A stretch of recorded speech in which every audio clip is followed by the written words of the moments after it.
If you haven't seen the previous video in this series, follow the link on your screen or click the link in the description or pinned comment below.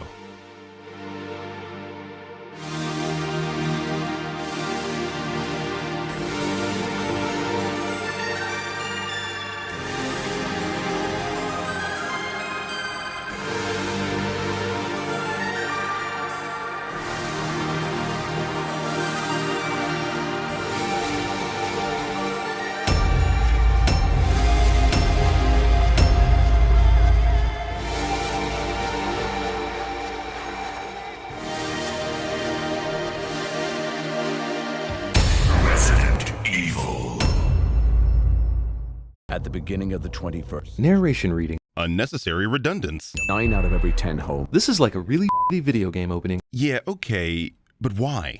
Interested in explaining what that even means? And considering the blatant disrespect towards the franchise these movies were, they at least got the cheesy opening right on the head. I mean, have you seen the original Resident Evil's opening?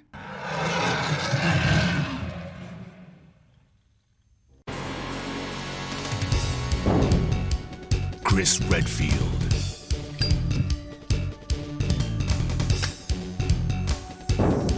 Jill Valentine. Barry Burton.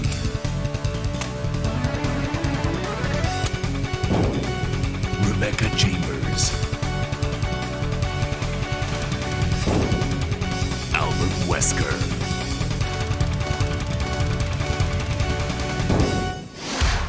Resident Evil. Profits are generated by military technology, genetic experimentation, and viral weaponry. So basically just like Waffle House. What the f does that mean, Kobe Bryant? This is supposedly a sealed room, as we're told later by one of the doctors who's about to drown. It's a sealed room! So I'm going to take a wild guess and say that this distribution of the virus through the air conditioning is impossible. The room being sealed to humans does not mean the room is sealed to particulates such as virus particles, especially when there is a central air system in place. If your point is that the water shouldn't have filled up this room, then that's wrong too, because central air is usually above the room. These vents are near the ground, but once the water has gone past this level, the room will still fill up faster than it drains and eventually reach the height of the central air, equalizing the water level. Are we supposed to believe that the dogs know there's a virus in the air? Aside from the fact that this is a science fiction universe where our physics don't really matter, research suggests that dogs can, in fact, detect viral infections, so this isn't even far off from reality. The Red Queen, which was built to be anal about, well, everything, is just now noticing this bull. This outbreak just happened. It's not like Spence threw the T-virus an hour ago or something. He literally just threw it here and escaped. You can totally see these pretend secure doors bending outward when this guy pushes against them, meaning all that delicious T-virus would be leaking out all over the place. Jeremy, the T-virus has already leaked. The Red Queen is gassing the people in this room. That white smoke is not the T-virus, bro. Besides, that smoke is a practical effect. If anything could leak out of it, that smoke definitely would have. Why is this mysterious camera-building computer thing so f***ing evil? Can it not just gas the people in the elevator like the rest without violently beheading this woman? I'm sure the supercomputer knows where the gases are in the hive, Jeremy. If she could gas them in the elevator, she would have. She's simply using available methods to kill these infected humans. We're talking about a viral outbreak that eventually wound up killing the majority of humans on the planet. The measures the Red Queen took were tame in comparison. Voyeuristic umbrella company fails to capture Alice changing into this red dress. Perverts known as CinemaSins are upset they didn't get to see a nude Mila Jovovich. Listen, this is a movie trying to tell a story, and your fantasies aren't what's on the menu. You can literally Google Mila's name and find nudes, brah. That shit ain't hard to find. She doesn't remember anything at all about her past, but she does remember the laughter. I know this is an old video and all, but still, Jeremy doesn't understand how amnesia works. He truly believes if someone has amnesia, they shouldn't remember literally anything, and if they do, it's a sin that they don't remember everything because they remember that one thing. You're essentially saying because someone has amnesia, they should forget how to speak their native language, for example. Get it? They obviously remember some things, my dude. Hello? Ooh, birds are scary. Jeremy has obviously never played Resident Evil. Why do I get the feeling that if I played the video games, I'd know what the f*** was going on? And why does that piss me off? I have no idea, because this movie has about as much to do with the actual games as you do with a 10th grade education. Hell, people who've played these games didn't know what was going on here, because the director of this movie created a fan fiction with his wife at the center. 50 Shades of Trash. Ah, the old classic random bunch of metal bars hanging in the middle of the train car storage tactic. No one could possibly get impaled by one of those things later, could they? It's almost like this isn't a car for passengers or something. Also, Jeremy points out things on the screen cliche. The mansion above us is... You mean the mansion you left in a train a minute ago? That mansion is no longer above you. They are currently underground, so literally everything on the surface of this side of the planet is above them. Your marriage is... I mean, honestly, what's the point in spending the first 20 minutes deliberately confusing the out of the viewer if you're planning to fill in all the gaps with a textbook expositional speech at the end of it all? How does that make any sense? Eventually, a movie has to explain things to an audience, or else there will be plot holes and gaps in our understanding of the film. And this is especially weird coming from you, a guy that practically begs to be spoon-fed. Oh man, I hope this camera move doesn't mean what I think it means. Jeremy sends a horror film for being scary. What an asshole. Jeremy yells at the screen cliche. The first laser's pretty deadly if you're over 6 feet tall and have no reaction time. Except that's not true because it decapitates Liz May Bryce, who is only 5'3". Oh, I see this neck wound went to the underworld school of revealing itself to the audience. And I guess that's a sin because... Also, this laser is racist. But it killed everyone in the room. You know what? Never mind. Super high-tech AI computer can be controlled by wrist PDA. Well, yeah, the sanitation team was sent here by Umbrella with the express purpose of shutting down the rogue AI. It only makes sense that they would be outfitted with the necessary equipment to do so. You make it seem like this is a PDA you can buy from Radio Shack or something. Yes, she's a holographic representation of the Red Queen, modeled after the head programmer's daughter. The head programmer thinks his daughter is creepy. I mean, she kind of is. Just watch part 2. Say anything to stop us from shutting her down. Like appearing as an all-red digital computer voiced child, which, I don't know about you, but that always plucks my heartstrings. Yelling at the screen. Wait, how do the emergency lights survive the EMP? Or these lights? That was not an EMP, it was an electrical charge. Kaplan says that specifically. What is that? That's what's gonna shut the Queen down. Delivers a massive electrical charge, scrambles the mainframe and forces it to reboot. So after the power went out and the green lights all turned red and these boxes now say environment unstable, they all just stayed here? What would you have them do? Leave? They have a job to do, and they had no idea there's been a viral outbreak of freaks and monsters. Okay, zombies, everyone get in a single file carnage line so that you can be blown away like a carnival attraction. 1, they're zombies. They have no objective other than a single-minded desire to eat the nearest human. 2, these liquor cages are in a tight grid, therefore the zombies would have to be in single file. That is definitely not possible. Jeremy thinks you can't pick up keys. There are clearly zombies everywhere, and then they open the door and there are zombies everywhere and there, and they steal a dude and eat him, but then we cut away to the CGI beast, and then bam! Somehow these guys got away and are in a safe enough place to argue. Scene manipulation yet again. They show the surviving members of the group retreating back to the door with the laser hallway. That's the safe enough place to argue. I don't know why you're pretending like we didn't just see a dude get cubed by a laser gate here. When you cut the power, you unlock the doors. You let them out. This guy did exactly what the mission called for. Would you have done any different?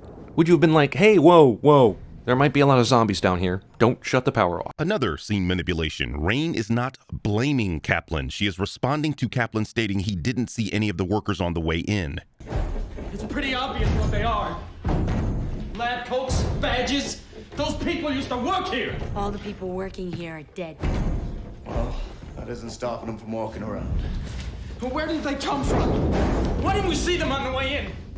When you cut the power, you unlock the doors. You let them out. What was this bastard doing the whole time Alice was walking around outside?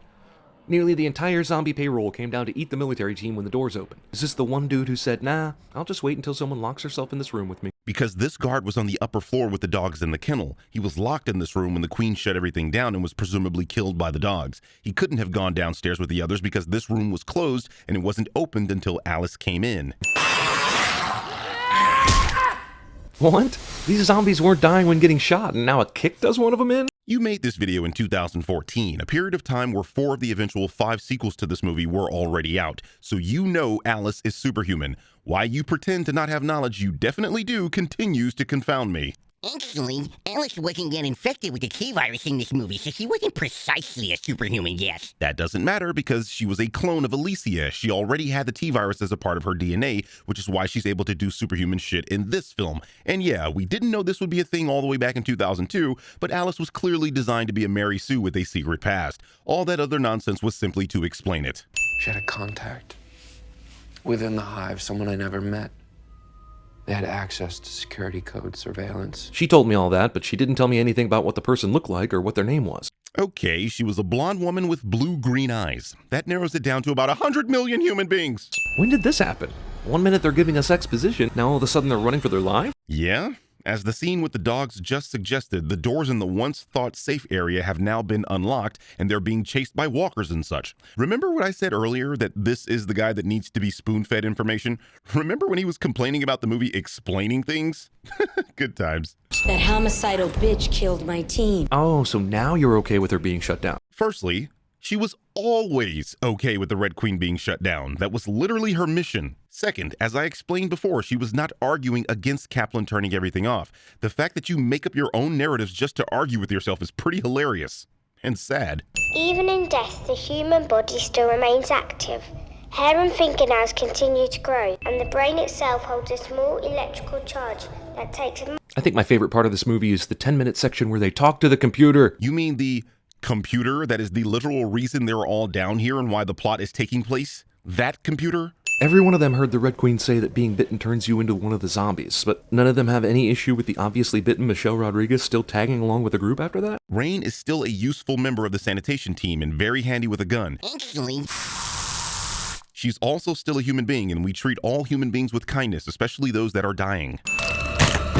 Yeah, break that arm. That's how you finish them off. While clearly showing Alice is breaking a zombie's neck, thereby severing its spinal column, Jeremy suggests this is her breaking its arm. CinemaSins, ladies and gentlemen.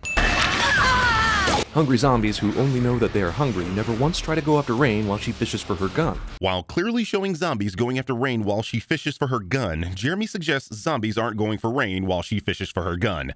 CinemaSins, ladies and gentlemen.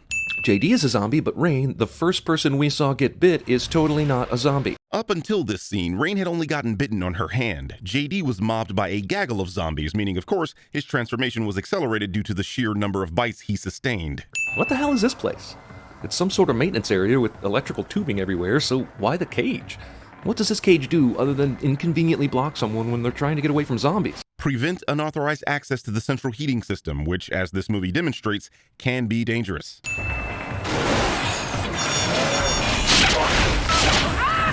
What is this, Final Destination? More like these pipes weren't meant to withstand the weight of 5 adults. Now she's puking and turning pale, yet these stupid bastards are still acting like zombies not a foregone conclusion. Hope. It's the quintessential essence of what it means to be a human. Also, there's a cure, so there's that. There's a cure! You're gonna be okay! I was beginning to worry. Honestly, you're just at the mercy of the screenwriter at this point. And Jeremy just ignores why they're still lugging Letty around in order to yell at the screen. Jeez, dude, you just found out you're the bad guy and you've already started acting out bad guy tropes? I wouldn't want to shoot you. Might need the bullets. Why sigh, though? He's right. Discount Venom. No, this is Discount Venom. Talking about aliens? Like, aliens? aliens. I don't want to be one of those things. Quite honestly, you've been bitten for nearly an hour of movie time and you got bitten a second time. It's totally f***ing out of this world amazing that you're not already a zombie. Question. What character in this movie was shown to be bitten once or even twice and turned before Michelle's character? None. The answer is none. So where the f*** are you getting this from? Oh no, who's our female protagonist gonna fall in love with now? The director. The answer is the director. They even gave birth to Black Widow. You guys were really confident in a sequel, weren't you? Yeah. And they got 5, 4 of which were already out when you made this video. But that's what happens when movies make a lot of money, even though they don't give a damn about the source material. So you can thank the audience for that one, who are responsible for this 67%. Talking about aliens? Like, aliens? aliens.